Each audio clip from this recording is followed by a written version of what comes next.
So guys, this is Mike Loris, going to be casting the finals of the Semi-Pro Evening Cup Series. I think this actually might be the end of Season 1. I have no idea, actually.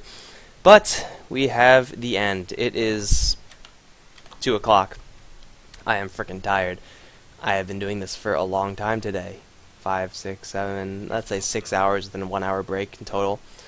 It's exhausting. It really, truly is. So, yeah, hopefully this game is going to go pretty quickly, because I don't want to be here for an hour and a half. But we have ourselves a game on the Radiant.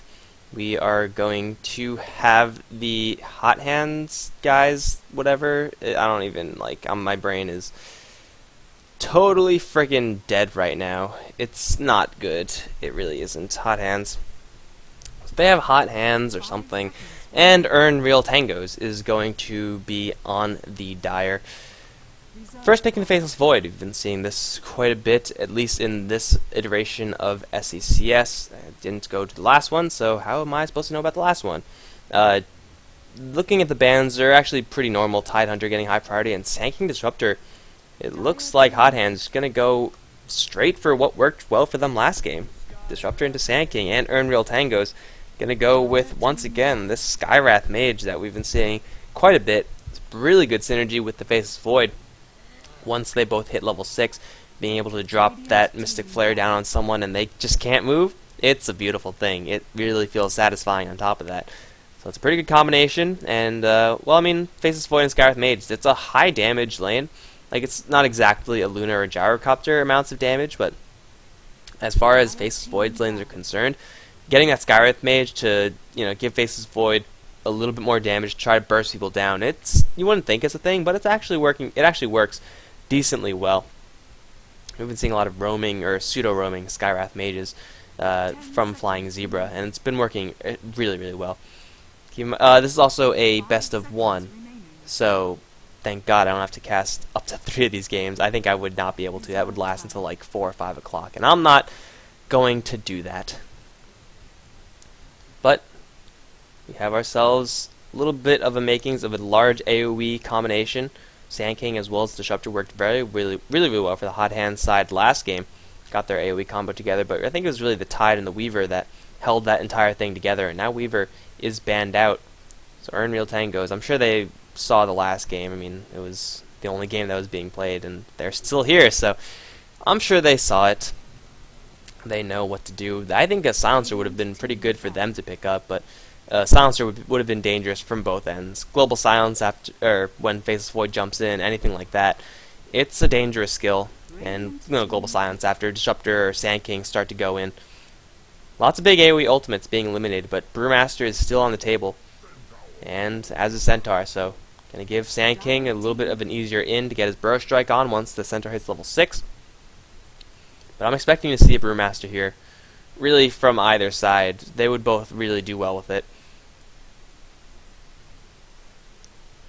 Brewmaster doesn't work as well with the Faceless Void as it does with the Disruptor and Sand King. But I think picking it so that the other team doesn't have it just might be worth it. 10 seconds remaining. God, I am so out of it right now. Okay. Last game. I don't know why I started at 7 o'clock. I should have started at 8 o'clock or something. But still a lot of time. There's still a lot of games to be played. And it's going to be Axe. Axe once again. Your boy JC played a good one in the game versus Sneaky Nix. The team with Fluff and IX Mike. Absolutely rolled house there, but going up against Sand King, Centaur, Disruptor is a little bit different. Centaur is a hero that's not as scared of Axe as normal. Sand King Disruptor still have to be fairly vulnerable, but they have Glimpse, so if Axe gets a call off, Disruptor will be able to glimpse Axe back. Not exactly the most elegant of counters, but hey, it's something. But I think this is actually pretty much the exact same lineup that we saw from Earn Real Tangos in that last game versus when they were going up against Nyx. I unfortunately don't remember what else they had. I just remember that they did really, really well. It was not even a close game. Was there... I want to say there was an Ancient Apparition. There might have been a Disruptor. I don't know. So long ago. My memory doesn't go that far back. On the hot hand side, with the Centaur War Runner, Sand King Disruptor, still need just 2 more core heroes. Who's going to go towards the mid lane? Who's going to get the farm? Looks like that answers part of the question. Invoker towards the mid lane. Instantly responded to by a Rubik. Some pretty good stuff to steal. Everything from the Centaur, with the exception of Double Edge, is pretty good. Invoker is pretty good. Sand King Burrow Strike is amazing to steal on Rubik. And Disruptor has some pretty cool utility as long as you don't grab a low level of Thunder Strike.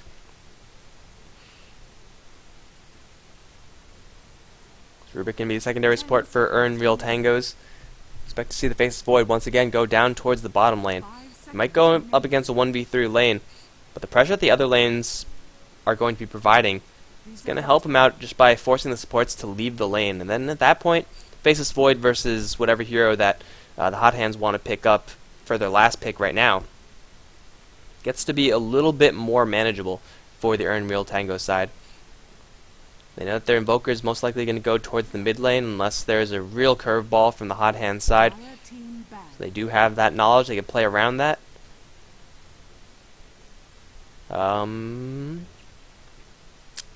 Who would be good on their lineup right now?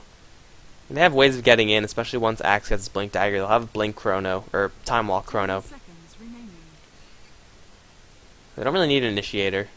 5 seconds remaining. I think they just need something a little bit more control. I mean, something like a Storm Spirit is kind of Initiator again. But just being able to, dance around the enemy team. Puck would be an amazing pickup for Earn Real Tangos right now. That's control if I ever seen it. I'm expecting to see a Puck from them. It's a decent matchup versus the Invoker. On top of that, oh, it was a Sniper. Oh. Sniper versus Invoker is not as good as Sniper versus Brewmaster, which is what it was in the last game. But cross your fingers, guys. Come on, Sniper. Saw it from Lycus before. Got a Mask of Madness. He did work. And I don't think there was any way that Hot Hands saw that.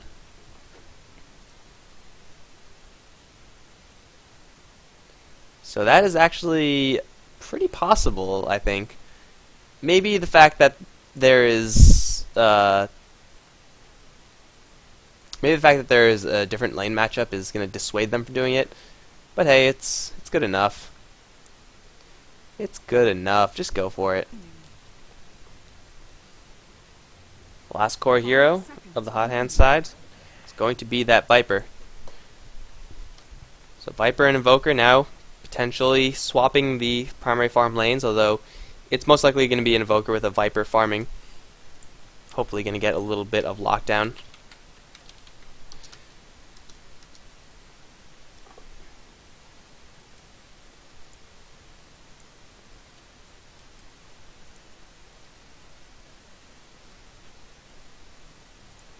And it's actually going to be a Luna last pick for Earn Real Tangos. Not exactly the best mid lane hero, especially against a Viper or an Invoker. Looks like it is going to be an Invoker going towards the mid lane, actually. And we are in the last game. It is almost time to go to sleep, and I welcome it. So, on the Hot Hand Warmers side, we have, going from Viper, it's going to be Cheech. Ran a really great Weaver in the last game. Let's see if he can repeat his performance on Viper. Melislam ran a pretty good Sand King in the last game. Let's see if he can repeat his performance. Disruptor is going to be played by the Chongnator. Ran a pretty good Disruptor in the last game. Let's see if he could repeat his performance. Mid lane is going to be played by Monib. Played TA last game. Drop is going to be on the Centaur, but it looks like everyone from Earn Real Tangos going to go down to the bottom lane. Talera leading the way as Rubik. Right behind him, Lycus with the plus 14 damage. Lunar Blessing giving them some real value. Your boy JC is going to be playing the Axe as predicted. Tubby the Fat is going to be handling the Faceless Void, and following up is going to be Flying Zebra playing the Skywrath Mage. They're going to run at the enemy, maybe lay some wards to block, and this is a ward that blocks. I think it is. It should be. And yeah, they're going to go heavy in the blocking. They don't want the Sand King to have a good time. Melisam was not jungling from the get-go in the previous game, so he's not completely reliant on the jungle, but still, they have sentries to spare. They're going to make sure that all these camps are blocked so that the stacking cannot even happen. So Earn Real Tango is really respecting the potential for Sand King's jungle. They're going to make sure that that is not going to happen. At least if it does happen, it'll be at the cost of a lot of sentry wards. And let's see if they can find these. I think they should know where this one is, so I don't expect this observer ward to last for very long. Melisam. And this is going to be pretty important. If they de-ward successfully, if they waste a sentry ward, that means, another camp is not going to spawn. Or they might just hold on to it. Alright, observe ward still here, spawning out to the rune, while at the same time blocking off this camp. The value is real. Lycus is going to go toe-to-toe with Monib in the mid lane. Luna has some pretty good damage, and with Flying Zebra, we've been seeing this from Flying Zebra in all the past games. Well, I think he's been Skywrath for almost all of them. Being able to drop your entire mana pool just to force out restoratives from the enemy, keep them away from their bottle, is going to be really huge. But it looks like Monib not going to be going for his bottle at all, just going to go for a Ring of Basilius. Has only 2 points in Exhort active, so you could tell it's getting late, because he could get even more damage for free. But Flying Zebra is dumping as much mana as he possibly can on this Invoker, and Invoker is already low on restoratives. Like, he only has 1 Tango left out of the 2 that he had, and he needs his Quas runes pretty badly. Top lane, your boy JC going to go toe-to-toe with Drop and really force that Centaur to have a really bad time. Just being able to run at him like so, while Tolera does all the pulling action, gets the levels as Rubik. It's a really easy lane for that Axe, although Centaur, if he does get an opportunity, can certainly turn things around. Never underestimate the power of a double edge. And in the meantime, bottom lane, time walk out for Tubby the Fat. He's going to really struggle on this bottom lane, but just a matter of time before supports rotate. At least that's the theory for Urnreal Tangos. And Baseless Void, when you put him on the off lane, you don't expect him to get a whole lot, unless he eventually ends up in a 1v1 matchup, which is what happened in their last game. And now Melisam, beaten down a little bit by the Void. Sentries, double being used to D-ward. I think that camp might actually be blocked still, though. Chonginator going to lay some lightning down onto his Flying Zebra, but time walk forward. Chonginator's in a lot of trouble. Needs one more hit from Tubby the Fat. No, they'll actually do 2. They're going to turn around for Melisam. They're just doing so much damage right now. In the meantime, Viper is happily farming in the lane, but Melisam is going to be forced to base. Disruptor is going to be forced to base. And Lycus is just farming at the same time. So, the roaming party of Tubby the Fat, Spaces Void, and Flying Zebra on the Skywrath Mage, they're not getting much experience. They're not getting much gold. They're getting a lot of wasted time out of the enemies, which is kind of a resource in and of itself. Mid lane, that support from the Flying Zebra, making sure that Monib's really struggling. And now Drop going to get thrown a little bit towards your boy JC. There's the call. Drop can take a lot of damage. There's no finishing move, however, needs another spin. Oh, one more spin would have done it. Your boy JC, though, not going to be overextending. He is manly, but he's not suicidal. Melisam, Melisam. Oh, Melisam spotted out now. He has a Burrow Strike, so he will be able to survive this. But Tubby the Fat has mana for a time walk. Melisam, if you just ran that way, you would have been fine. But where is Tubby the Fat going? He wants Monib.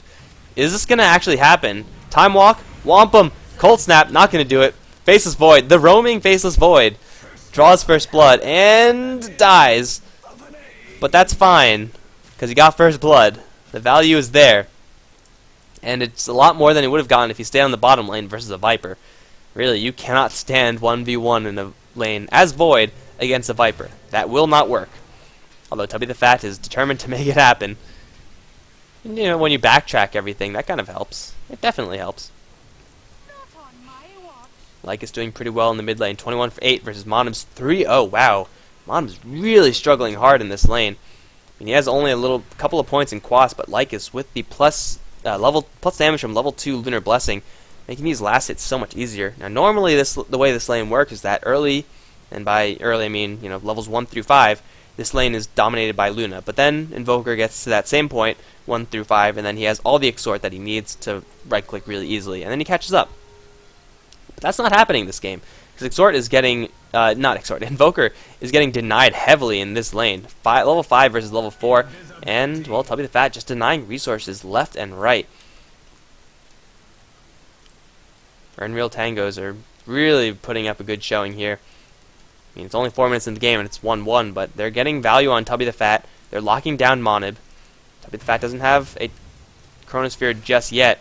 He gets a lucky bash, though. He's going to jump in for Monib. Time walk is all you need. There's a right click from Lycus, and Tubby the Fat will get cold snapped, but so what? They kill the Invoker yet again. He's not even level 4, and Lycus is almost level 6. Now, the big problem for the Urnreal Tango side is that the Viper is on the bottom lane, but Viper as a primary farm carry is nothing too spectacular. Yeah, he'll be able to do a lot of damage, especially when he goes for Hand of Midas. He'll have high levels, he'll have high damage. But this Luna is getting just as much, I would say. He is actually getting more in the way of gold, getting all these kills. If this was an anti-mage or something like that, I would say that the hot hand side are, sitting pretty. They're a kill behind, their Invoker's falling behind, but it's fine because they have an anti-mage who's farming. Viper doesn't exactly offer you that same degree of late game dominance. Vipers usually go for the likes of Mech and Aghanim Scepter and stuff like that. Things that don't exactly give you the plus green big numbers. And is still dominating that mid lane. Monob's really struggling up in here. And now Flying Zebra rotating around. It was only level 2 Skywrath Mage. There's level 4 Rubik who's been doing quite a bit of pulling, denying creep wave after creep wave to drop, and Axe has been eating every single one up. He's level 6 versus level 4. There's a substantial experience advantage in favor of Real Tangos because of just how these support heroes and really how the offlane hero in Tubby the Fat has been playing. All the while, these Ancients are now starting to be stacked. When you have a Luna, you clear those really easily. Axe is also viable to clear those because Counter Helix is physical damage. Those Ancients going to be stacked. That's a lot of banked up value for the Real Tango side. And Axe is going to rush up a Blink Dagger. He's at 1900 gold. Tubby the Fat and Flying Zebra, the roaming party of Faceless Void, Skywrath Mage. Somehow they've been making things happen, and somehow they're going to continue to make things happen. I don't know how it's working, but it is. Tubby the Fat's going to run into the Chonginator, but looks like the Chonginator is going to run instead to Flying Zebra. There we go. Is there a time lock? Bash? No, doesn't need a bash because there's a haster on Lycus. He's out for blood. Has the Eclipse, and Monob is got to be a little bit careful. He's going to hide deep in the trees. Tubby the Fat wants in on this, though. There's damage from the Skywrath Mage. The Sunstrike is way off target.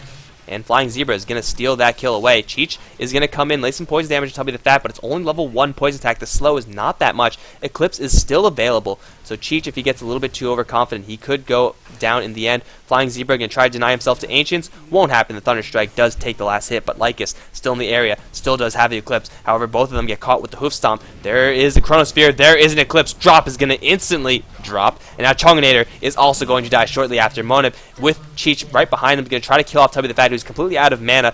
Malsum is here, needs this experience from this kill. It's too late though. Viper is already going to seal the deal, but the Luna does escape in time. Your boy JC finally arriving to the scene with Blink Dagger in tow. They could look to re-engage on this one. They do have another Lucent Beam plus a Blink Call, although it looks like it's just going to be a Blink. So the fact that your boy JC has a Blink Dagger, the jig is now up. They know about it.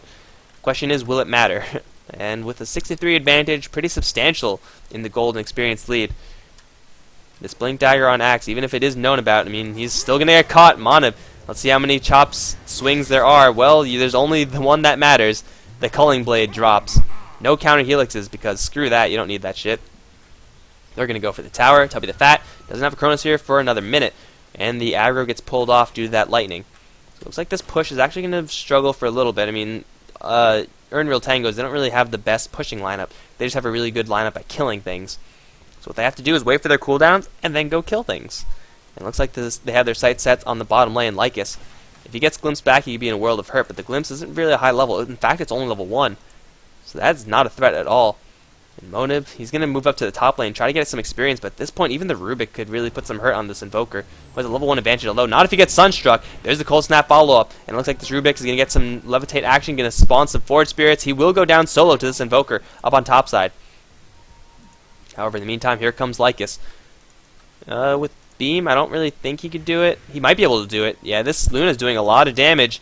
Another Beam in 3, 2, 1. Beam him. Beam him down, Scotty. Teleportation coming back in. He's going to get cold snapped as well. Centaur is here. Stampede has already been used. Lycus is going to get away to safety. Chonginator might not be as lucky because there is a Blink Call. And there's a concussive shot. Call is there. No, not there. But Tubby the Fat's there with the bashes. That's all you need with the chop. Because sometimes you just got to chop people.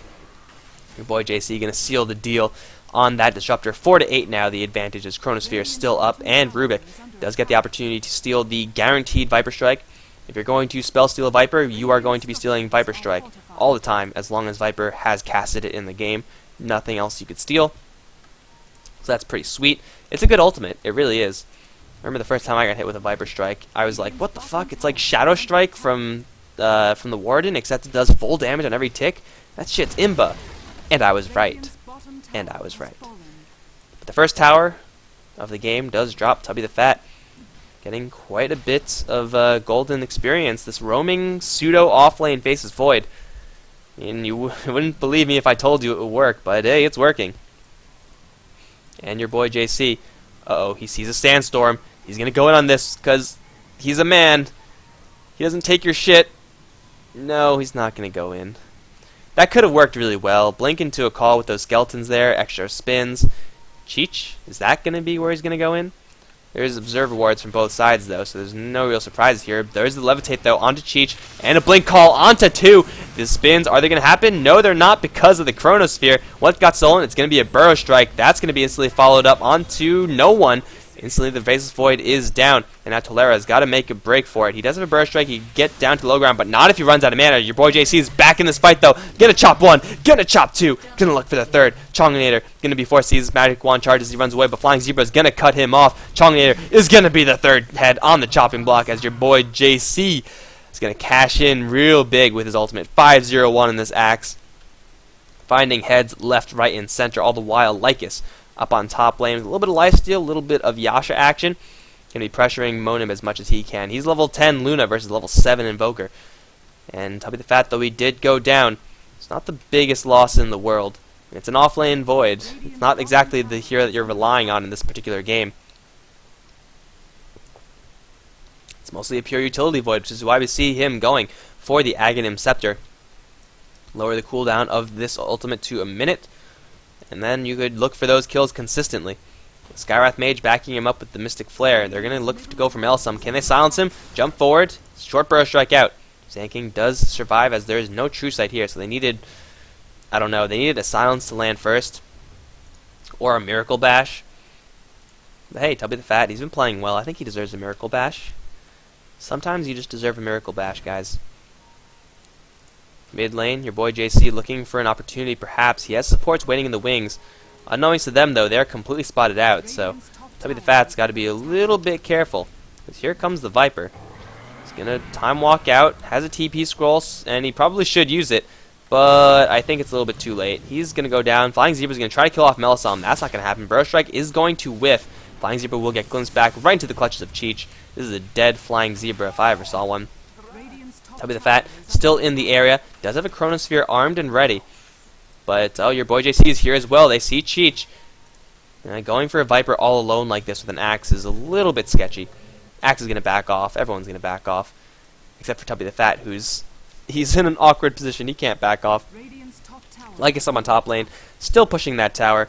He will eventually get it, but he's in no rush, really. He's picked up his power treads. He has a full Yasha coming out to him. Meantime, Tubby the Fat does find Disruptor, solo killing him with that Chronosphere. Now Tolera is in a little bit of trouble. He's gonna get ticked down due to the poison. Burrow Strike from across the trees will kill off the Rubik. Viper and Sand King team up to find that kill.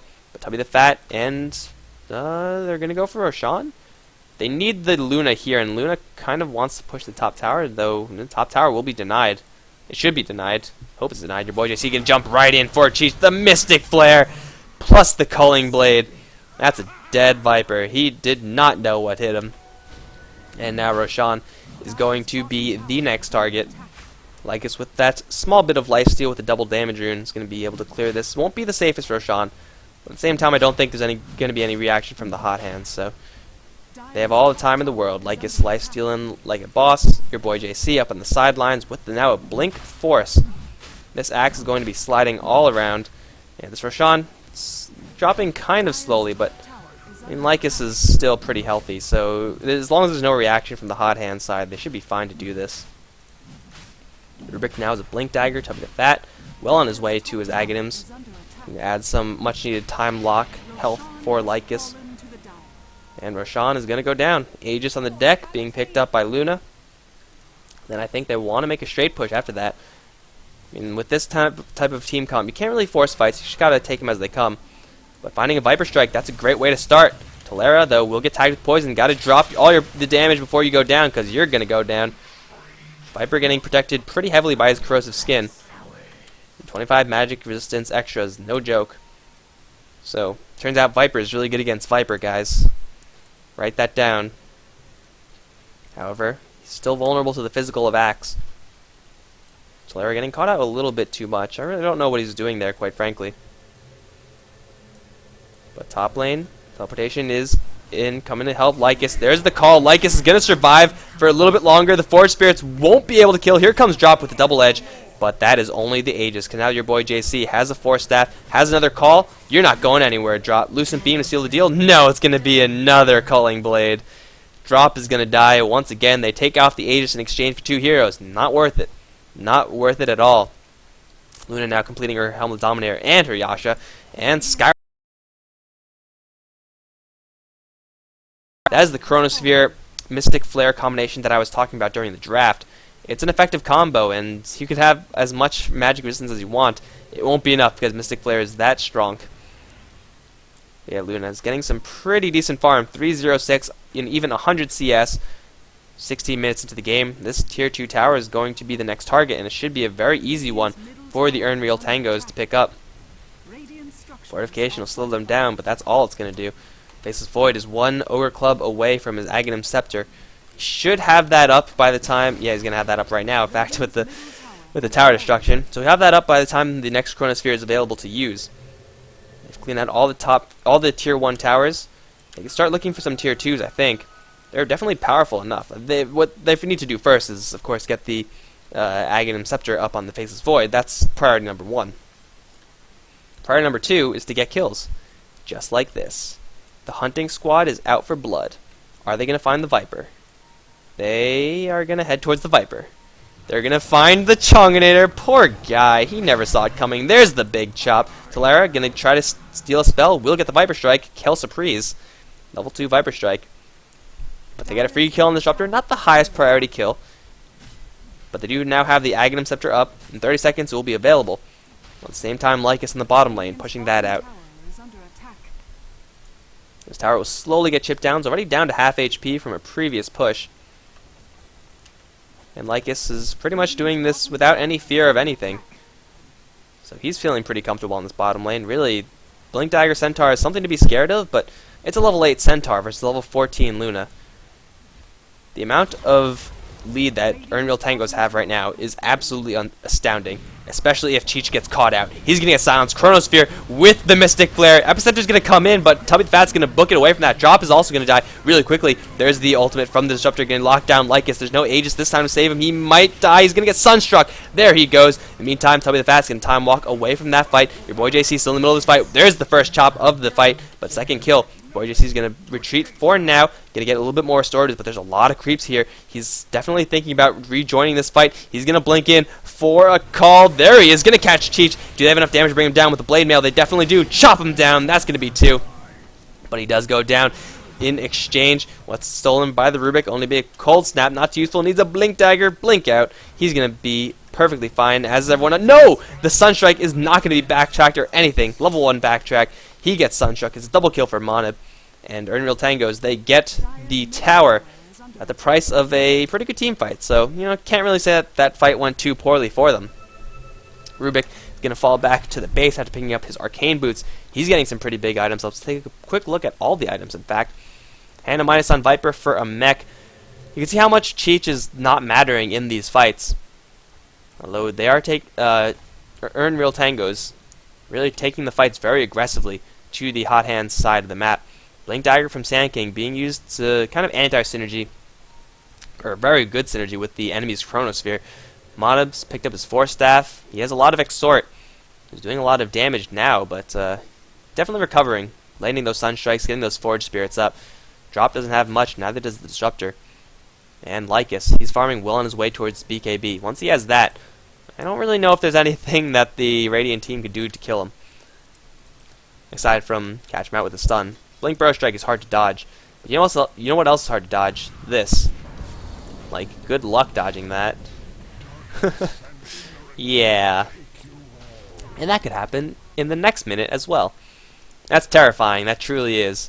Your boy JC, with the 4-staff Blink Dagger, all the initiation range in the world, is going to just zone out the entirety of the Hot Hand squad. And this tower is going to go down. Lycus could even tank this one if he wants to. Of course he doesn't want to, but I'm just saying he could.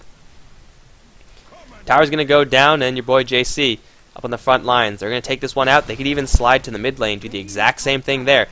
Invoker's down. That's the large majority of the enemy's magic damage. I thought that was a courier for a second, but it was turned out... Oh, it was a courier. It turned out it was like those moth things. These things that you get when you show Weather Moonlight. It's really annoying. Because they like pop in and out of the frame. But 5 seconds and they'll have a Chronosphere. And an Eclipse. And a flanking blade-mailed axe. It's not looking good for the Radiant side.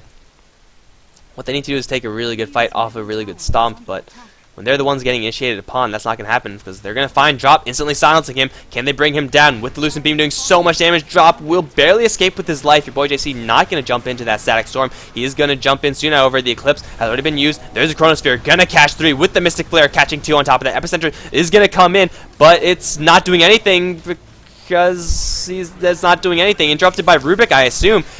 There's another initiation from Melisam. He will get brought down, though. Lycus with the Lucent Beams is going to bring him down. Chonginator is on the run. He should be fine unless your boy JC is going to blink in for a call. Is he going to chop him down? Drop is going to get in there with the stomp. It won't be enough to kill your boy JC, but it will be enough to ensure the safety of his ally. And earn real tangos. They do lose 3 in exchange for 2. Sunstrike will miss. Wouldn't have killed anyway. And Axe is a Force Staff. His Blink Dagger will Force Staff through the Stomp, but he will get stomped regardless, and the Double Edge to seal the deal. Real Tangos don't take a great fight there, even though the Epicenter from Sand King was 100% wasted due to the Rubik's interference. Tolera off to the side, making some pretty big plays. But unfortunately, it just was not enough. Were there any buybacks spent? That's the real question. Yes, Invoker did have to buy back, so he's going to be set back for quite a while, but that's about it. Viper didn't buy back in that fight. He bought back earlier. The Invoker was the only one who bought back in that fight. Now this tier 1 tower might go down. It in fact will. Denial? No, not going to happen. So although Earn Real Tangos are pretty far ahead, definitely not instantly game-winningly far ahead. Static Storm making it difficult to initiate properly, and the fact that they focused a lot of that early attention onto Drop in order to get nothing is a little bit inconvenient for them. I mean, Drop is going to go for what looks like a pipe next, or hood into pipe. But still, Luna has now a 10-second BKB, 2,000 gold to the bank. I can only assume it's going to be Manta style. Lycus is still getting a lot of farm, and Tubby the Fat, he's not doing too bad for himself either. The Aghanim Scepter Chronosphere really helping his team just to keep the pace of this game.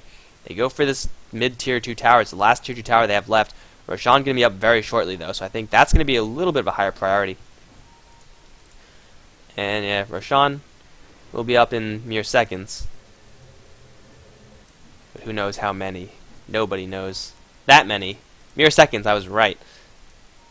So Roshan is going to be the target, but this time, the Radiant know about it. With Centaur leading the way, they have a Sand King with Burrow Strike, Epicenter, Blink Dagger, up and available. Drop is going to reveal the smoke. Will charge up the high ground. Lycus should pop the BKB and go to town. There's the Eclipse and the Blink Forward from Melisam. Not going to do anything. The ultimate from the Skywrath going to do a lot of damage. Lycus is going to stand his ground, but he's taking so much damage from this Cheech Viper. He's going to go straight to the death. In the meantime, the back end, Swift Flying Zebra, going to clean off everyone else. Tolera is going to try to find solace in the Roshan pit, force staffing himself out. Your boy JC will be unable to help him. Has another call, though. Concussive Shot going to slow down Cheech for the call. Is there enough damage, depending on how many spins he gets? Is there going to be enough? Yes, he can be chopped. There's the chop. And that means Sand King is the only one to survive. In the meantime, looks like Faceless Void was top lane.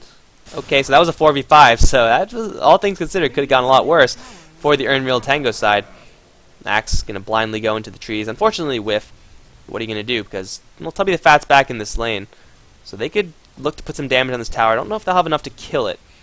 They should have enough to kill it. Especially since if anyone gets close, they're just going to get blinked, called, or chronosphered. Or both. Tower's going to go down for free. Not the best fight for Earn Real Tangos, but Luna dropping her entire payload before she goes down. As far as 4v5 fights go, that's not much you could say that could go better for the Earn Real Tango side, aside from, 5-man call, but that doesn't count. That doesn't count. I don't know why they're writing numbers on the minimap. That's just something that's happening right now. But now Luna, with the Manta style in tow, going to go for that Roshan. Oh, double damage. Yes, please. I think Luna's going to be happy about that. I think she'll be okay with that. Gonna bottle up. That was someone else's bottle? No, Lycus had the bottle. Never mind. No double damage needed for this Roshan. Double damage needed for the upcoming fights. This Roshan getting pretty stun locked by Tubby the Fat. Nothing better than bashing Roshan. That's the dream. That's the dream right there. And Lycus should be tanking regardless, so with the lifesteal he'd be able to sit himself up at full HP. There goes the Roshan. Aegis being picked up by Luna. And now where do Unreal Tangos want to go? Looks like it's mid lane. Everyone's making a straight dive for it. They have all the power they could possibly want at this moment in time. I mean, Tubby the Fat has picked up his Mask of Madness. Skywrath Mage picked up his Vlads. Lycus has Manta Style BKB plus a double damage rune plus an Aegis. There's no real item that they want to be waiting for. Now is their time to shine. Now, as long as Lycus doesn't get stun locked and killed before the fight even happens, then they should be able to put some serious hurt on this tier 3 tower. If that happens, well then what are you going to do? But Lycus, for now, up on the front lines with the lifesteal. The Glaives is going to start to bounce. And these Forge Spirits, unfortunately, giving the Glaives targets to bounce too. Monop's taking a little bit of damage from those illusions. A little bit of chip damage onto the tower. They're instead going to go for drop. Force staff forward. Tolera, one more right click. Fade Bolt is going to secure the kill on Centaur. And that is a giant green light to go forward. Tubby the Fat doesn't have a time walk, but he's going to get glimpsed back. That's not a great idea. Although into the Stack Storm, that's a much better idea. Lycus going to pop his double damage rune as well as the BKB. Your boy JC is going to jump right in, try to go for Cheech. Yep, here comes the Epicenter. Going to mostly melt onto Tolera. But that's pretty much it. Lycus still does have the Aegis, still does have the Eclipse, and the Faceless Void buys back. Your boy JC looking for another reinitiation now. Luna is going to slowly start to bottle up, but JC taking a lot of damage in the meantime due to the minus armor from these Force Spirits. He's going to jump right in because of that glimpse. There's the Eclipse finally, but might be a little bit too late. Cheech is going to Force Staff himself out, and he will survive, but here comes the Chronosphere onto 3. There's no follow-up, however. Lycus is getting walled off by the kinetic field. Cheech needs one more hit. No, it's not going to be enough. The mischance from the low ground. Cheech is going to get chased down. Tubby the Fat will be able to time walk after him secure the kill as well. In the meantime, mid lane, still nothing happening there. The Faceless Void does go down, and Flying Zebra is getting chased down. Cold Snap will get glimpsed back, but no, it's only the corpse. He's dead on arrival. Luna is going to leave her team for dead. And Unreal Tangos, the fight doesn't go too well for them, even though that was a 4v5. Messy fights in this game. And Faceless Void getting glimpsed back, definitely less than ideal. Gonna pick up what looks like a Maelstrom next, although I think a BKB might just be better for him. Really, as long as he gets that Chronosphere off, the fights are going to be just fine. If he doesn't, then, well, they go like that. And if one too many of those fights, then suddenly the throws are real. And Sand King coming in with that Epicenter, really devastating. That Epicenter is only going to get stronger. Well, one level worth stronger. Here comes initiation. Your boy JC is going to get a call onto Malisan. Blade Mail is up. He will get glimpsed out. However, Malisan will not get chopped today. Lycus as well as Tolera will try to chase down Derp. Looks like Stampede was actually stolen. Now Tolera is going to secure that kill on Centaur most likely. There it goes. And Chongnator will get beamed up. Lycus going to start the chase. Jump forward is the axe. Chongnator will get chopped. There he goes. Is there going to be anyone else who's going to hit the deck? Looks like the answer is no. Meantime, bottom lane is being pushed. Your boy JC is still chasing after Monid. However, Tolera is there to cut him off. Stole the ice wall. A little bit of his own medicine. There's the call to cancel the TP. Monib's going to go down to another chop because why not? And then Cheech also spotted out by your boy JC. He doesn't have any mana, however, so this could be a little bit rough for him. Luna is going to lose her Aegis, but that's completely fine. It's not like they're going to wait for her to go back to the base or anything like that. Losing the Aegis and now going to go straight push in with no Invoker, no Disrupt Drop just yet. This should be a much easier fight than last time. Chronosphere should be up soon. Is up now, actually. Tolera going to steal an Epicenter, but will drop first. Your boy JC is going to get in with the two-man call into the Pain Eclipse with Lycus sending on the other end. And then Cheech going to get full effect of that flare. Tubby the Fat's going to bring him down. Double buybacks from the Sand King and Centaur, but can they actually do anything? Melisom will get in for a two-man Burrow Strike, and Drop will try to kill off the Skywrath. He will be successful in doing so, but Lycus doing so much damage, just standing his ground. Now going to try to go for Drop. He's not even moving. Lucent Beam won't kill anyone. He's actually not killing anyone, just doing a lot of damage. And he'll kill this Centaur? No, blink out. And now they're going to try to finish off this tower finally, but everyone's kind of weak. Like, literally everyone in this game is kind of weak right now. Invoker has a Sunstrike, and Lycus is going to dodge the kinetic field. Sunstrike It's right on the money, but it's split between two heroes. Whew. Your boy JC saving your life. And he knows it. Easy, written on the map. 5,600 gold on this Luna. Butterfly, Satanic, whatever you want, Luna. The world is your oyster. They just barely managed to take down that tier 3 tower. The defense from the Radiant a little bit more potent than I really would have given them credit for. I think Invoker might have another Sunstrike. Yeah. Oh, please, one time. I don't know where it went. But it didn't go on Lycus. Yeah, so yeah, whatever. But 5,600 gold on this Luna. They're just gonna keep bashing their heads into this tier 3 area. Try to get some more Raxes. Some more Rax damage. Keep in mind that last fight, they were only forced to retreat because of the buybacks from both Centaur and Sand King. Now with Butterfly being picked up on this Luna, she's gonna be doing that much more damage, and she's gonna be harder to kill. A lot of the damage that's being applied to her is magic damage. So, BKB still values, Butterfly not as much. But Real Tangos, they're looking to end this game. And I sure hope it happens soon, because it is really freaking late right now. It's almost 3 o'clock. Holy crap. Maybe they're going to wait for another Roshan. It's going to be a little bit before that actually comes back up. But Aghanim Scepter being picked up on Viper, and on Rubik, actually.